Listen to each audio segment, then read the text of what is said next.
नमस्कार दोस्तों, मैं सतीश कुमार सिंह आप सभी छात्रों का स्वागत करता हूं। आज हम शुरुआत करेंगे इतिहास से। सबसे बड़ी बात यह है कि इतिहास के बारे में आप लोगों के बीच एक भ्रम रहता है कि बहुत कठिन सब्जेक्ट है, कैसे इसको पढ़ा जाए। लेकिन इतिहास को रटने की बजाय अगर आप लोग समझने का प्रयास करें, कारणों में, किसी घटना के कारणों में जानने का प्रयास करें, तो इतिहास आसानी से समझ में आ जाएगा। यहाँ हम थोड़ा सा इतिहास विषय के बारे में जानेंगे कि आखिर इतिहास होता क्या है। इतिहास की एक सामान्य सी परिभाषा दी जाती है कि अतीत के मानवीय क्रियाकलापों के क्रमबद्ध अध्ययन को इतिहास कहा जाता है या हिस्ट्री कहा जाता है। यहाँ हम देखेंगे इस पूरी परिभाषा में तीन शब्द, अतीत, मानव और क्रियाकलाप महत्वपूर्ण है। अतीत का मतलब जो बीत चुका है,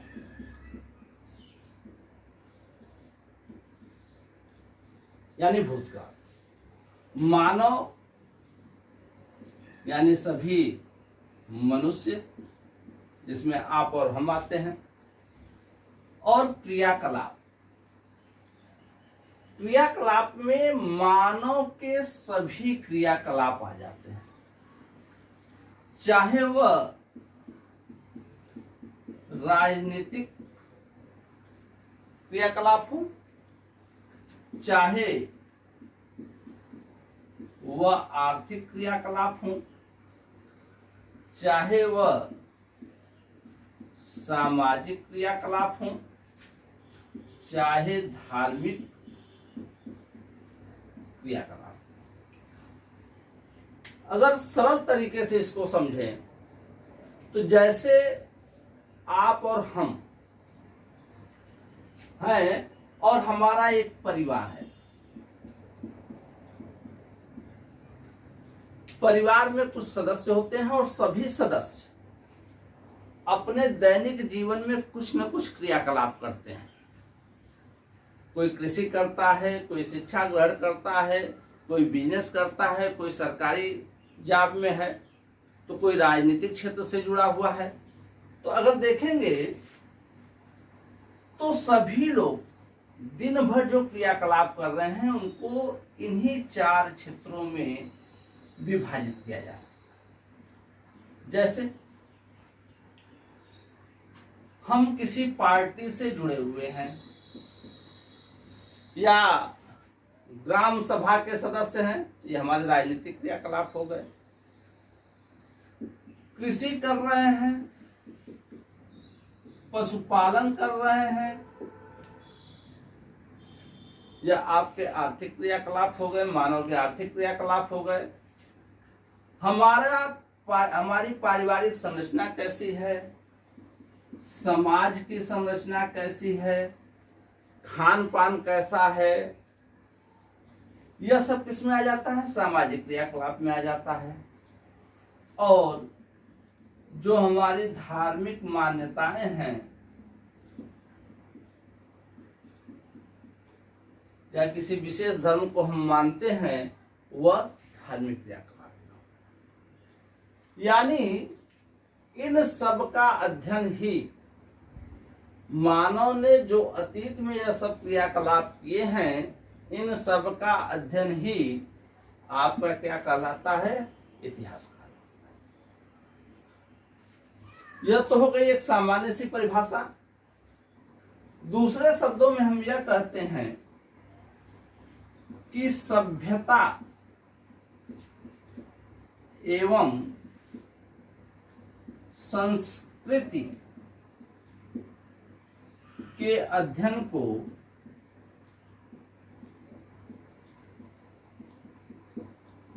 इतिहास कहा जाता है।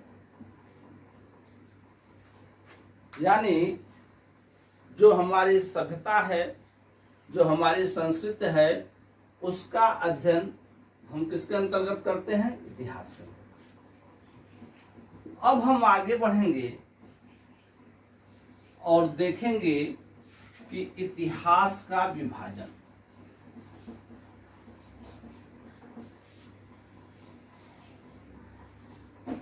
ठीक है, अब यहां देखेंगे इतिहास का विभाजन।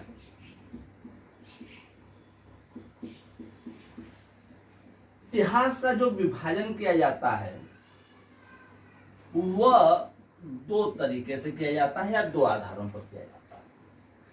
एक तो समयावधि के आधार पर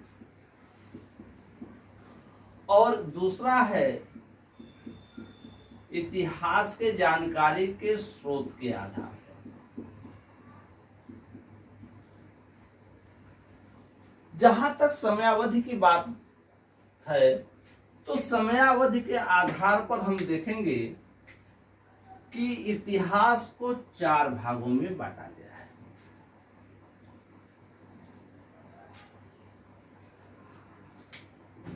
पहला है प्राचीन इतिहास,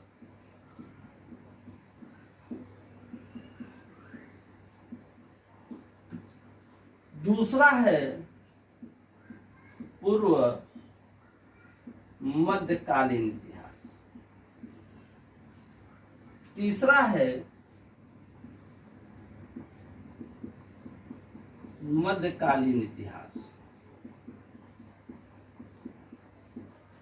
और चौथा है आधुनिक इतिहास। प्राचीन इतिहास का समय माना जाता है प्रारंभ से 800 ईस्वी तक। पूर्व मध्यकालीन इतिहास का समय माना जाता है 800 ईस्वी से 1206 ईस्वी। मध्यकालीन इतिहास का समय माना जाता है 1206 ईस्वी से 1707 ईस्वी और आधुनिक इतिहास 1707 ईस्वी से 1947 ईस्वी। यानी देखेंगे तो इस प्रकार समयावधि के आधार पर इतिहास को 4 भागों में बांटा।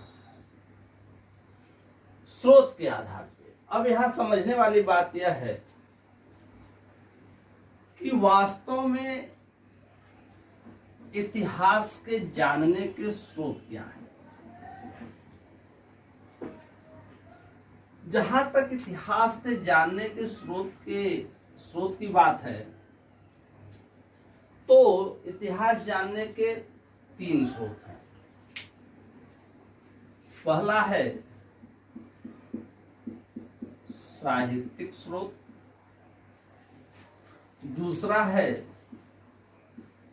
पुरातात्विक स्रोत और तीसरा है विदेशी यात्रियों का विवरण।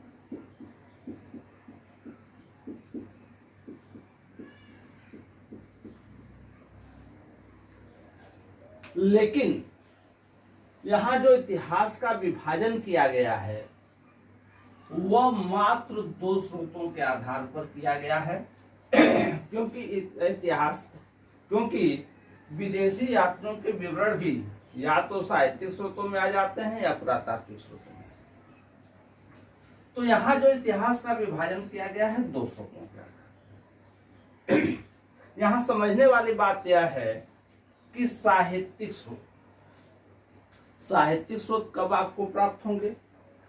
जब मानव को लेखन कला की जानकारी हो।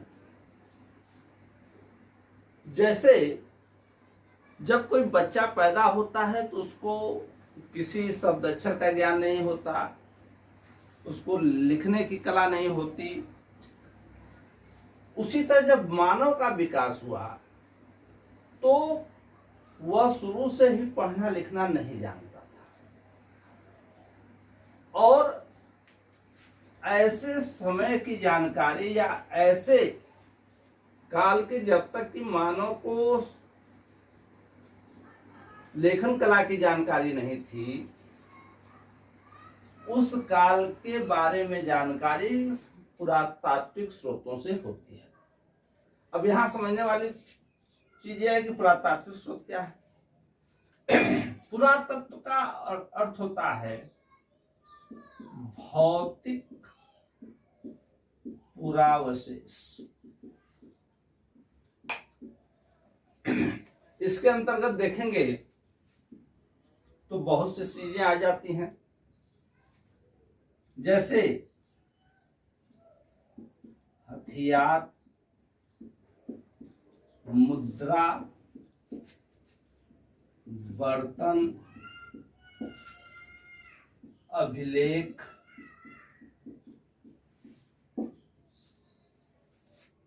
आदि। अब यहां देखेंगे कि जो स्रोत के आधार पर इतिहास का विभाजन किया गया है, इन दोनों स्रोतों के प्राप्ति और अप्राप्ति के आधार पर 3 भागों में इतिहास को बांटा गया है। पहला है प्राग ऐतिहासिक काल,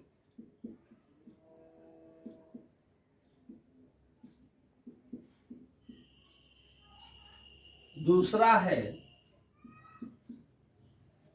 आद्य ऐतिहासिक काल, और तीसरा है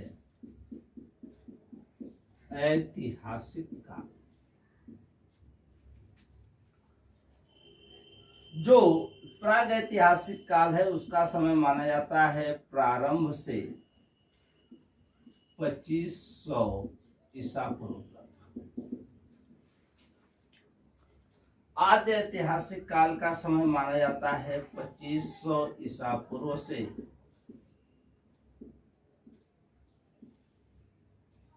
600 ईसा पूर्व तक, और ऐतिहासिक काल का समय माना जाता है 600 ईसा पूर्व से 1947 ईस्वी तक। अब देखेंगे प्रागैतिहासिक काल, अगर इसको तोड़ेंगे तो शब्द बनता है प्राक ऐतिहासिक, यानी इतिहास के पूर्व। यानी प्रागैतिहासिक काल की अगर परिभाषा देखेंगे तो प्रागैतिहासिक काल एक ऐसे काल को कहा जाता है जिसमें मानव को लेखन कला की जानकारी नहीं थी। यानी यह मानव के विकास की प्रारंभिक अवस्था है, जिसमें मानव को लिखने पढ़ने की कोई जानकारी नहीं थी, और इस काल में मानव सभ्य भी नहीं था। यानी इस काल की जानकारी केवल और केवल किससे होती है? पुरातात्विक स्रोतों से ही होती है।